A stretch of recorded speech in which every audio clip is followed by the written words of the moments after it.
Hi, I'm Morgan Fritz. I'm a designer specializing in user interface and user experience.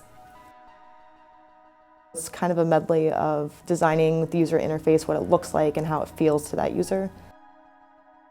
User experience is understanding how someone would want to interact with this thing, right? It really is listening to a user, and so being able to take what's important to them and design accordingly, because it's not about what you think would look nice as much as how someone else would be able to use this thing that you're creating.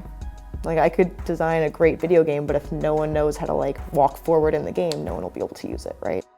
Design is a mix of your artistic skills, but also learning how to listen and to ask the right questions.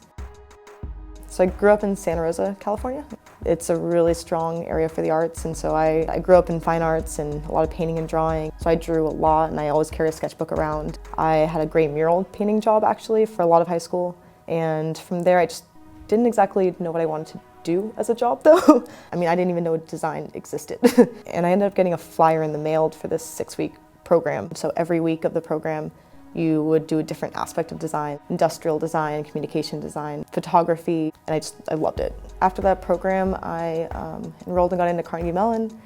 Started as an industrial designer, which is doing more physical design work, so it could be anything from designing shoes to cars to toaster ovens, you know. While I was in college, I was doing a lot of internships. Started out unpaid, got to paid. I graduated as the first designer to ever get an engineering minor at my university, which is kind of cool. And went on to intern first with Samsung, and that was more of an industrial design mix of UX. And then from there went on to doing more UI UX. I really enjoyed more the thinking aspect of it, right? And so I progressed into UI UX with IBM, and there I was doing more projects, like huge range of projects. It was a really interesting progression because I went from painting and drawing and then realizing I could apply that into this more tech world of using it.